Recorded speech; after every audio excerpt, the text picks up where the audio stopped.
How's it going, everybody? Vash here with another vlog. I wanted to start this one off by saying we have a lot more viewers on the channel. I am super appreciative of everybody who has subscribed and has come back for the videos. So to those people, thank you. To anybody that's new here, I hope you stick around for the journey. Thank you to everybody. But this week I kind of want to show you guys what's going on. Yes, I have done a print with my Saturn 4 Ultra. I know I kept saying Saturn Ultra 4. Sorry about that. But yeah, with my Saturn 4 Ultra, I did this print here. Now this is an Iron Man print from Printed Obsession. And I'll put a link down below. First originally found them on My Mini Factory, but they're up on most of the sites. Printables, Creality Cloud, I think even Maker Online, the Anycubic site. But this is just one of their free STLs. I just downloaded this, printed it on here. I think it was about 3.5 hours total. I think it came out really well. I now need to wash it, but I'm going to get to that in a little bit. I kind of wanted to talk about this guy here. Last week I was printing a number of things so that I can resin print much easier. And I'm going to show you guys a few things. You guys can probably see a couple of them right now. But one of them is this attachment piece. Let's see if we can get this in focus. So essentially this one here will allow you to mount it onto where the actual build plate mounts, and then hook down here where my thumb is, where the build plate attaches to. So that'll allow it to let the resin drip back into the vat. Really nice thing about that is it saves resin. One of the nice things is I let that, since I'm not here all the time, I let it sit there for about a day.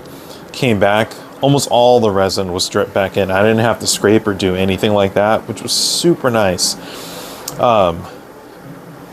It just came off very clean and essentially no mess. So happy about that. But one of the things I also wanted to show you guys, and I'll show you in a second, is the build plate on this thing. Super fantastic. But let me show you the other thing that I printed out. Now I printed this on my K2 Plus.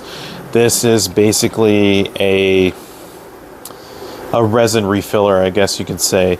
But essentially this vat here will sit up here while it drips down back into the bottle. And the original file, which I'll link down below in the description, comes with a funnel. Now for anybody who doesn't have any extra tools outside of what they may be able to print and what comes with it, the funnel that gets printed with it, you don't want to use that by itself. You're definitely going to want to use some other components, and I'm going to grab one right now, so just hold on one sec. Okay, so like I was saying before, the file, which you'll see, it comes with a funnel. So if you don't already have one, it'll already have a funnel in the file. There are many different kinds of funnels that you can print out. Some spiraling ones to help with the flow and so on and so forth. But this is just like a basic one that it prints with. But like I said, you don't want to use it entirely by itself. Now, most of the resin printers will come with these paper filters. This one's kind of dirty, but I haven't been using it because I have a metal one over there, which I'll show you guys in a sec. But essentially, you'll want something so you can sieve through. So if there are any hard pieces, like maybe a supports fell off into the vat, that it catches it when it drops back in. Real important, you don't want to get that caught in there. And also you want to make sure that it's not sitting in your vat, because once this comes down and basically lines up with it, that could puncture the film. So you want to be real careful. You want to be able to filter that out. If you're really worried, there is a vat cleaning mode on most modern resin printers. And even if you don't have that mode on there, you can just do a exposure layer for, I want to say maybe 5 to 10 seconds. It basically does the same thing. It essentially creates a layer. Anything that attaches to it when you peel it up will come off. So just a little bit of resin maintenance for your printer there. But I have this guy here. This is just a nice metal funnel. And it also comes with this little sieve in the middle, and that's removable. You're gonna want something like this. I would recommend you get something like this. And I'll put a link to this one here that I purchased. I've had this for a long time, but I would recommend this to anybody when it comes to needing to refill the bottles after, like if you got to switch from one resin to another. This is super important because you're gonna want to be able to have a way to have that go back in there, because I like how this has the long tube at the bottom, but you also want to be able to filter out if there is any like large particulates that you maybe missed, that will pick it up as best as possible. So you're definitely going to want to have that on hand. But this was like a really nice print, came out really great. I printed this in PLA. I would recommend printing it in something stronger, PETG, ASA, ABS, if you got it. You just want something strong, especially for like these larger pieces that tend to be heavier. I increased the walls and increased the infill a little bit, so it's a little heavier and a little bit more dense. And so far, it's been great, so I can't argue with it. But definitely you're going to want to make sure it's strong and durable, especially if you're going to be using it over and over and over again. And also, if you don't have a resin printer that has the, what do you call it? The ability to pull out the resin. Some of them have that now. I know Anycubic has it on a few models. Although I prefer this method, it just tends to be faster. It just tends to be quicker. But that's what I have going on there. I'm really looking forward to washing this and also curing it, removing the supports and everything. Also, one thing, this will be bad. Don't do what I'm doing. Be sure to use gloves whenever you're touching uncured resin. But I'm going to show you guys this here. If you see there right on his foot, for anybody who's printing resin, when you have larger models like this that may have more of a solid point, you don't want to print them solid because that's just using a lot of resin for empty space. So what you're going to want to do is make sure you hollow it out inside. I would still make sure to keep a structure in there. That way that the parts of it are still supported when it's printing. But you definitely want to make sure that you have a hole. Now I have one there on his foot, and I've already dripped out some of the resin, but I'm going to let it sit a little bit more and drip out the rest before I put it in the wash. Because one, that's a lot of excess resin, and two, I don't want to like dirty up the wash so quickly with a lot of resin I could have gotten out. So, but essentially that'll save you a lot of resin and money. So make sure if you have large models, because I plan on printing some larger stuff with this.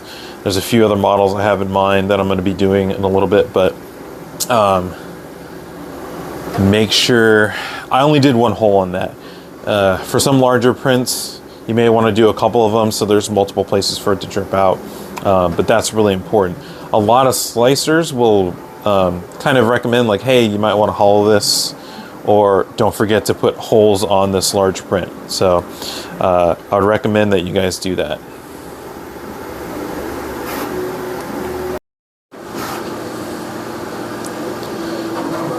All right, so moving on. I got a couple things going on. right now on here, I've already printed a few of the parts, but I'm printing a card shuffler that I found on Maker World. I played card games of different types, Magic, Lorcana. I do not play Pokemon,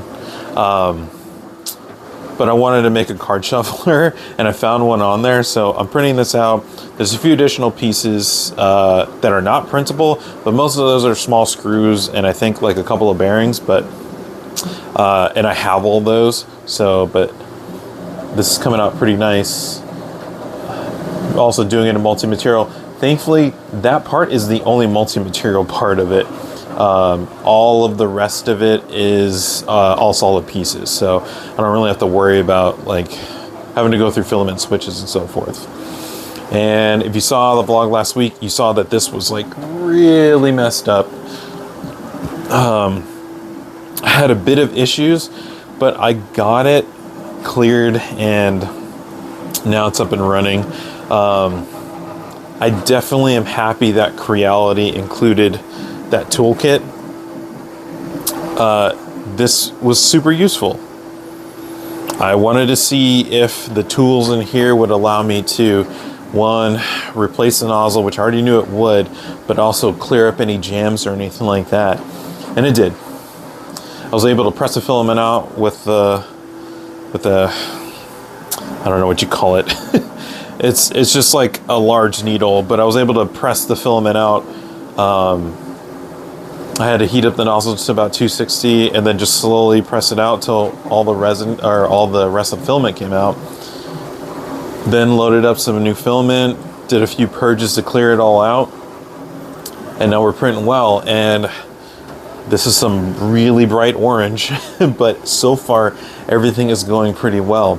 I have noticed that the bed leveling is a little off. I think it's printing a little too close. I mean, you might be able to see that there. So this print is about 22 hours. So once this is done and I clear off the bed, I'm going to do calibration setup again, just kind of do that all over again. And then do kind of a few smaller test prints to see if I'm still getting bad leveling. I'm probably going to end up reaching out to Creality and be like, hey, what's the best way to fix this? As well as check the wiki. For those of you who do have Creality products, hey, there's a wiki for a lot of this stuff. I've used it to figure out a few things. I'm probably going to check that as well. But it's nice to have this up and running again. Super happy about it. And then I have my K1, which unfortunately I had a failure, which I'm starting over. It was printing out a vase that I designed, and I'll be talking about in a future video, but it failed, but didn't tell me it failed. I mean, but that's kind of the issue with the K1. The detection works sometimes and then it doesn't sometimes, so it didn't tell me anything. I had to check the app, and then I was like, oh, it's not extruding anything. And the sad part is, it wasn't even because there was like a filament jam or anything. It looked like it initially. And then when I finally got here today, I found out that unfortunately the roll of filament, which I'll show you guys right here. Oh, it's underneath this. Let me grab this real fast. This eSun PLA Plus, which I really like, it got caught on this tape, just the edge. It just caught on it. That's all. And that prevented the entire thing from continuing. So I was super bummed because, one, it was a vase I designed using one of the services online, which, like I said, I'm going to make a video about talking to you guys about those things. But it just really bummed me out that happened. But overall, it's a blessing because there was not enough on here to finish it anyway. Whereas right now, I have that going and have a fresh roll. I'm using Polyterra from Polymaker. Another brand of filament I would absolutely recommend. I've used plenty of their stuff, and their stuff works very well. So, not sponsored or anything by them. I just really like their filament. They're one of the other brands that I enjoy. I like eSun. I like Polymaker. And for my X1, I use the Bamboo brand Snow Muss No Fuss. Right now I'm using the Creality, the Hyper PLA for theirs right now. Also, again, no muss, no fuss. But I do use some other brands on there.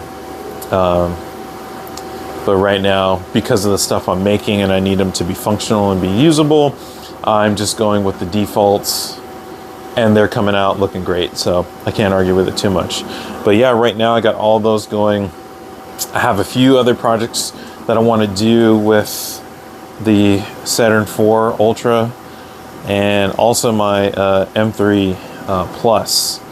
I really have to clean out that vat and take off those prints that have been on there for so long, but they're failures, so I've just been like really sad about it. But yeah, that's what I have going on right now. I want to go back and again say to everybody that is here watching, thank you. I greatly appreciate it. Those are subscribed. I don't know if you know what that means to me, but it means a lot. To those who keep returning and checking out the videos, I am super happy. Anybody that's new here, thank you. If you made it to the end, absolutely thankful. But just want to show you guys what's going on.